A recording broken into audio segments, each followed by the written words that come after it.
Delta Whiskey, say type. 4 Delta Whiskey is Dragonfly experimental.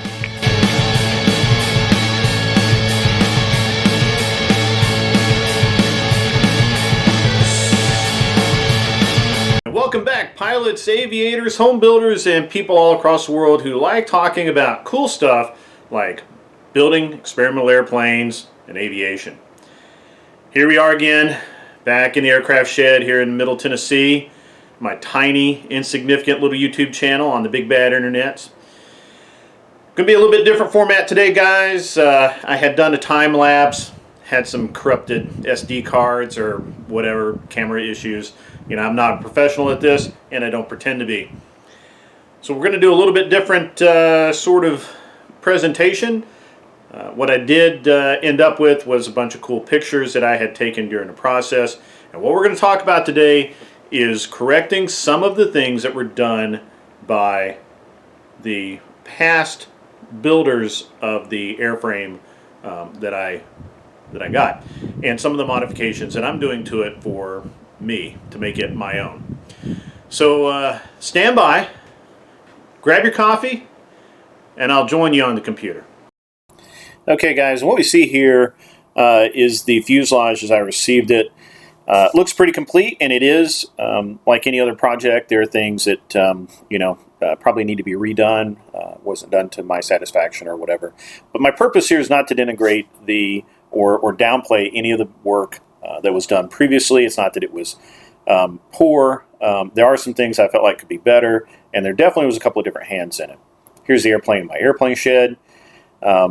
You can see that I kind of stripped it down a little bit, and it's you can see the Bondo there, which is not right. Here's the canopy, and we're going to get into the canopy in a minute. The canopy looks like it fits right, but it doesn't, and part of that was just the way that they were trying to do the canopy hinge. Here's that hinge. You can see how it's attached to the firewall and to the canopy. And it's just a really bad execution of a great idea. Plus, the fiberglass work really wasn't up to snuff. Continuing forward, we've got where I'm doing making patterns out of foam board for the armrest and dash covers and that sort of thing in the interior of the aircraft. And we're just going to go through some pictures here. The problem is that when they cut that gigantic hatch that you see here, you can see that it left a really thin strip between the hatch and the canopy opening, and that was a very poor area. And moreover, they had thinned it out and then laid foam and glass over it and done a very poor job. Here in just a second, you're going to see a picture of a really, really bad layup, and it just all had to come apart. There's that picture. You can see it's just not good at all. And you're going to see that piece cut out here in just 1 second. I cut the whole thing out. There it is.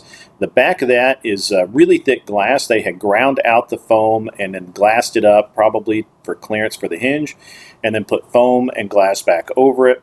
But that glass was not adhered to the rest of the existing fuselage. And you can see I just peeled it off there with my fingers, no problem whatsoever. There's some more composite we peeled off of it, and it's not, this was just poor technique. Here you can see kind of where I've cut it out and also where I've been sanding on it. And what I did here is I cut it out on a 45-degree angle on both sides and then sanded it where the foam that I was going to put in was going to be. Now I used 2-part foam here to bridge this gap. And the repair technique is going to be 2-part foam, then that's going to get sanded and then filled, and then all of this that you see here will get sanded with 30 grit, maybe 60 grit, and as you see here, this has been sanded and prepped for where the foam's going to be, and then it's going to get 2 layers of 10-ounce cloth. On both sides. Here's the cutout that I was mentioning. That's the surface that we're working with. So once that cutout is filled with foam, which you're going to see here, that's where I built the dam, and the foam is in there, and it's expanding, and it's doing its job really well. And here's another shot of that. Same thing where I've got the foam to contain it and not make a huge gigantic mess all over the place. That's just some hot glue and scrap foam board for making patterns. And here's the result, is the foam ready to be glassed. Now again, the repair here is going to be, this all gets sanded and filled, and if I have to glue in some more foam or whatever, that'll be fine. And then all the way around it will be 10-ounce cloth, MGS epoxy, proper layups. I'm going to try and do a form of either just straight up vacuum bagging or maybe a low vac technique to get those corners right. You know, this is kind of a fiddly thing.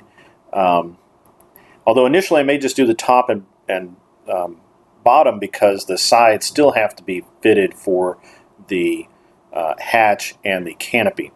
Now, as I do this, I'm going to do those two layers of 10-ounce cloth. Excuse me, a little tongue-tied there.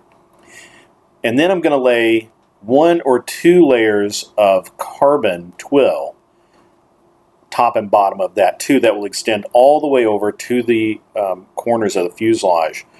And the reason for that is with it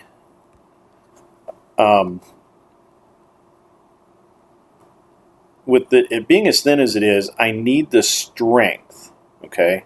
I really, really need the extra strength to make that stiff and hold up. Now there's also going to be a panel that goes underneath it that will provide stiffness and basically create a 90-degree joint there. So it's going to actually end up being a very strong part of the aircraft, but right now we're just repairing something that was, you know, again, it was a failed execution of a great idea. In my case, I'm putting the canopy hinges out very far apart, and so that is, and that's how I'm going to do that. So that's what we got. That's where we're going to end this video, is with the foam there and the description what's going to happen going forward. And again, I'm not trying to denigrate anybody's work here. This was just, you know, it just wasn't done properly. It may have been rushed. It may have been somebody that didn't really have a lot of experience doing layups in this manner. And they may have gotten frustrated with it, and that may have been why it got moved on down to me. As always, guys, have a great time, enjoy life, and I'll be back really soon with another video. The next video, we're going to talk about some of the electronics that are going in the plane that I'm actually building myself, and some of the neat features that I'm trying to incorporate as I go forward. Have a great day. Again, enjoy life, be cool, and we'll see you really soon. Thanks.